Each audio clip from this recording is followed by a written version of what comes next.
Assalamualaikum warahmatullahi wabarakatuh. Perkenalkan, saya Rahma Irsyah Luwana dengan NPM 231303412 dari kelas 2023B Pendidikan Geografi Fakultas Keguruan dan Ilmu Pendidikan Universitas Lampung. Baik, di sini saya akan menjelaskan mengenai materi filsafat geografi. Yang pertama ada ontologi, di mana ontologi ini adalah cabang filsafat yang mempelajari tentang hakikat dan kenyataan. Di dalam geografi, ontologi ini digunakan untuk memahami konsep dasar tentang realitas geografi seperti ruang, tempat, dan lokasi. Selanjutnya yaitu epistemologi. Jadi epistemologi ini adalah cabang filsafat yang mempelajari tentang pengetahuan dan bagaimana manusia memperolehnya. Di dalam geografi, epistemologi ini digunakan untuk memahami cara manusia memperoleh pengetahuan tentang dunia geografis melalui pengamatan, eksperimen, maupun analisis. Kemudian ada aksiologi. Aksiologi ini adalah cabang filsafat yang mempelajari tentang nilai dan etika. Jadi di dalam geografi, aksiologi ini digunakan untuk memahami nilai yang ada di dalam masyarakat dan bagaimana nilai tersebut dapat mempengaruhi dalam pengambilan keputusan dalam konteks geografi. Untuk contoh ontologi sendiri seperti membuat peta, diagram, kemudian epistemologi ini contohnya dengan melakukan survei lapangan. Kemudian aksiologi itu contohnya dengan kita mempelajari bagaimana sih kebijakan pemerintah ini dapat mempengaruhi kehidupan di masyarakat. Kemudian, kenapa sih kita mempelajari geografi secara ontologi? Mempelajari geografi ini memiliki banyak manfaat. Dan secara epistemologi, kita bisa memulai dengan memahami konsep dasarnya. Secara aksiologi, dengan kita mempelajari geografi, maka kita akan memiliki kepedulian yang tinggi. Kemudian di sini ada contoh ontologi dari artikel. Dan ini epistemologi, kemudian di akhir itu ada aksiologi. Baik, selanjutnya mengapa sih ada persamaan dan perbedaan kewilayahan? Jadi setiap wilayah itu pasti memiliki karakteristik yang unik dan membedakan dari wilayah lainnya, tapi juga memiliki beberapa kesamaan dalam hal tertentu. Misalnya dalam persamaan ada lokasi, di mana setiap wilayah pasti memiliki lokasi geografis yang spesifik seperti koordinat geografis. Dan yang kedua ada iklim, wilayah yang berdekatan atau memiliki letak yang cenderung berdekatan maka memiliki iklim yang mirip. Kemudian yang ketiga ada vegetasi dan flora, wilayah dengan iklim dan kondisi lingkungan yang serupa maka cenderung memiliki jenis vegetasi dan flora yang serupa.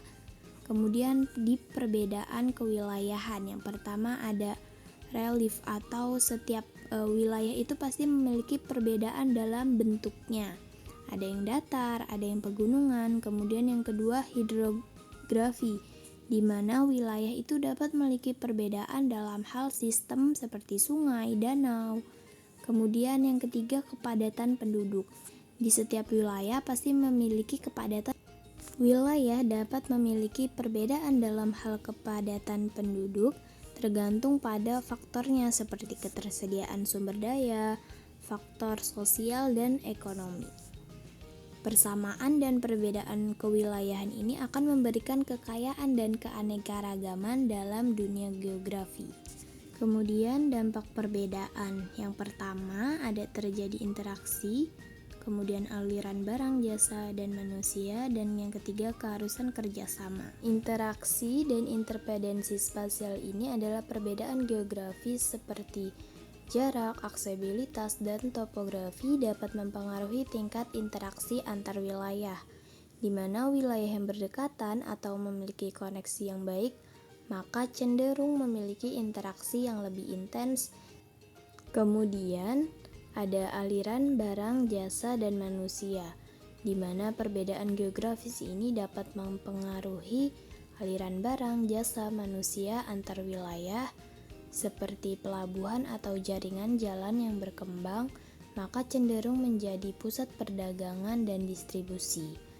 Kemudian ada keharusan kerjasama antar wilayah dan antar bangsa, di mana perbedaan geografis ini dapat menciptakan kebutuhan untuk kerjasama antar wilayah ataupun bangsa, wilayah yang saling tergantung dalam hal sumber daya alam, lingkungan, maka perlu menjalin kerjasama untuk memastikan keberlanjutan. Dengan begitu, kita dapat mengambil kesimpulan bahwa perbedaan geografis dapat mempengaruhi interaksi aliran barang, jasa, dan manusia antar wilayah dan antar bangsa, karena adanya faktor seperti jarak, aksesibilitas, topografi, dan perbedaan sumber daya alam.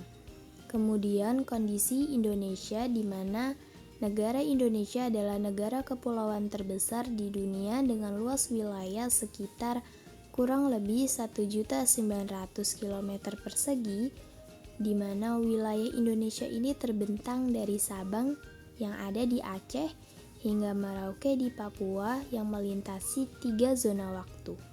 Dan jumlah penduduk Indonesia juga merupakan penduduk terbesar keempat di dunia. Menurut data terbaru, penduduk Indonesia ini mencapai sekitar 273 juta jiwa. Maka dengan begitu, Indonesia ini memiliki keragaman budaya, bahasa, dan suku yang sangat beragam. Kemudian untuk letak Indonesia ini ada di antara dua lempeng tektonik besar, yaitu Eurasia dan Indo-Australia. Dengan begitu menjadikan negara Indonesia sebagai salah satu wilayah paling rawan gempa bumi dan juga aktivitas vulkanik di dunia ini. Selain itu, Indonesia juga memiliki banyak gunung berapi yang aktif dan terletak di cincin api.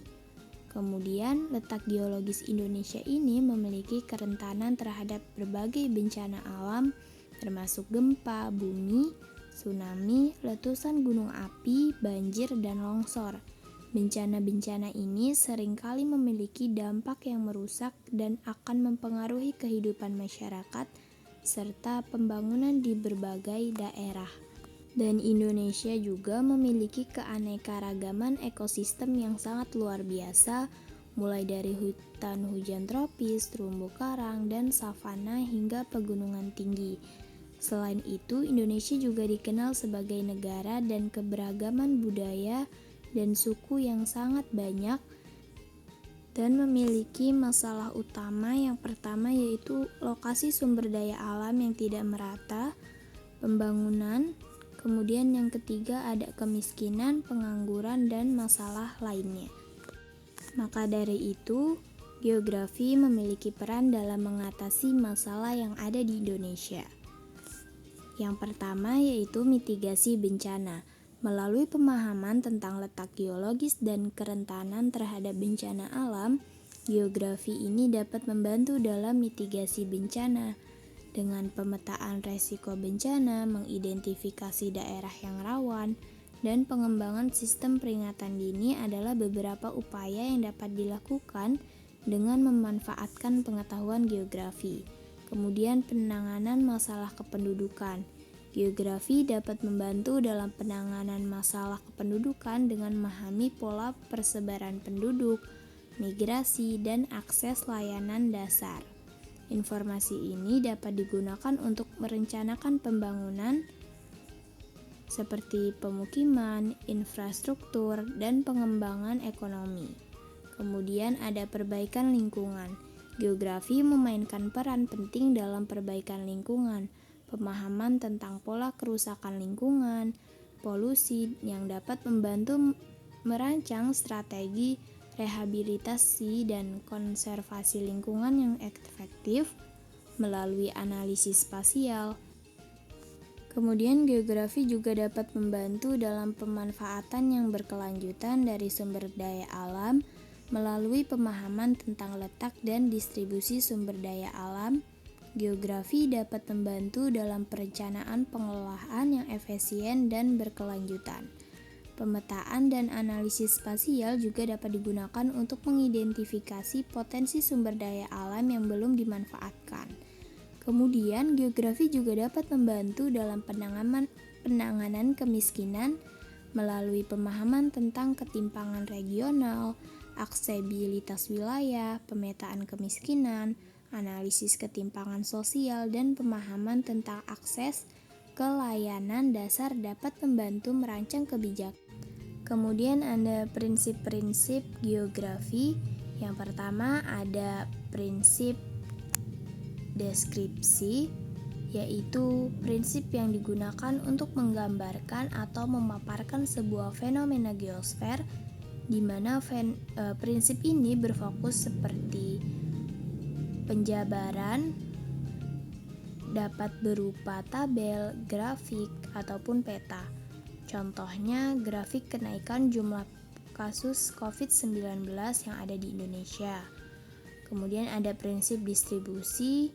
Prinsip ini berfokus pada persebaran suatu fenomena geosfer.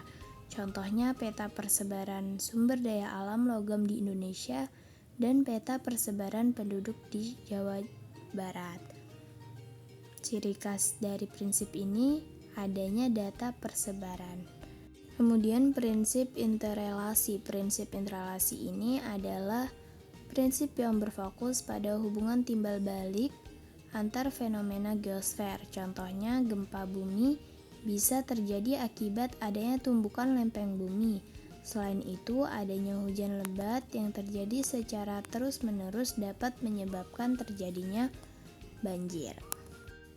Selanjutnya prinsip korologi, di mana prinsip ini adalah cakupan yang paling lengkap dibandingkan dengan prinsip lainnya.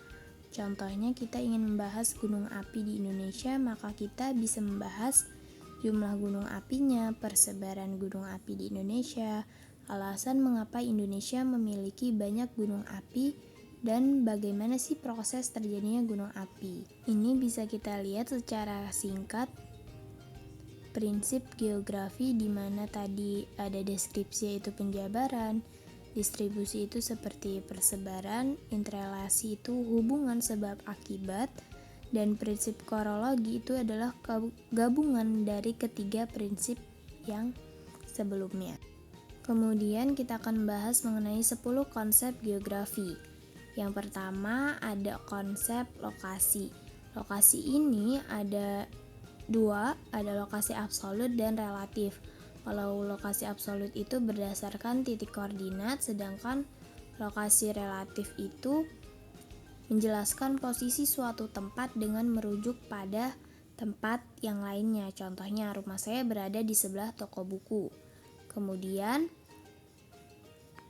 yang kedua ada jarak, di mana jarak ini juga ada jarak mutlak dan jarak relatif. Untuk contoh jarak mutlak seperti jarak antara Surabaya dan Malang adalah 100 km misalnya. Kemudian untuk jarak relatif, misal Bandung dan Pekanbaru dengan pesawat dapat ditempuh dalam waktu 1 jam. Nah, ini adalah prinsip yang ketiga, yaitu keterjangkauan. Kemudian ada keterjangkauan, contohnya distribusi bahan pangan dari Kabupaten Pacitan ke Kota Malang itu lebih mudah daripada distribusi bahan pangan ke Kabupaten Gunung Kidul. Kemudian ada konsep pola, di mana konsep ini mengacu pada susunan atau penyebaran fenomena pada ruang muka bumi. Contohnya penerapan fenomena yang berkaitan dengan konsep pola adalah pola pemukiman penduduk di wilayah pesisir, yaitu memanjang dan mengikuti alur garis pantai. Kemudian ada prinsip morfologi. Jadi morfologi ini menggambarkan perwujudan daratan di muka bumi yang merupakan hasil dari proses pengangkatan atau penurunan wilayah melalui proses geologi. Konsep ini berkaitan dengan bentuk lahan yang terkena erosi, pengendapan, penggunaan lahan, dan ketebalan tanah, kemudian juga ketersediaan air. Kemudian ada aglomerasi, di mana konsep aglomerasi ini kecenderungan persebaran yang bersifat mengelompok pada suatu wilayah. Contohnya, kecenderungan pengelompokan tempat tinggal di kota bagi masyarakat yang berasal dari daerah yang sama seperti fenomena kampung Madura, kampung Betawi, kampung-kampung yang lainnya. Kemudian interaksi dan interdependensi. Konsep ini berkaitan dengan hubungan timbal balik atau saling ketergantungan.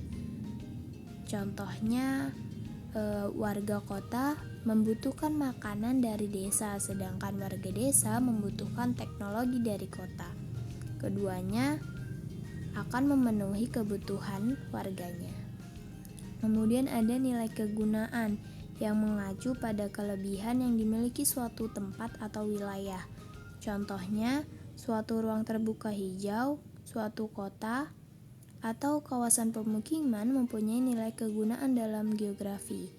Nilai kegunaan tersebut terbagi menjadi beberapa fungsi seperti fungsi fisis, ruang terbuka hijau, kemudian ada diferensi area. Diferensiasi area itu menggambarkan keunikan atau karakteristik antar wilayah satu dengan wilayah yang lainnya. Daerah atau wilayah di pemukiman bumi ini pasti mempunyai kondisi fisik, sumber daya, dan manusia yang berbeda antara satu sama lain. Kemudian ada keterkaitan ruang. Contohnya, fenomena yang dikaji dengan konsep keterkaitan ruang adalah peristiwa banjir, di mana jika daerah hilir ini mengalami banjir pasti karena pembangunan yang terjadi di daerah hulu. Hutan di daerah hulu yang menjadi sarana resapan air hujan ini tidak mampu menampung air. Baik, mungkin itu saja yang dapat saya sampaikan. Kurang lebihnya saya mohon maaf. Saya ucapkan terima kasih. Wassalamualaikum warahmatullahi wabarakatuh.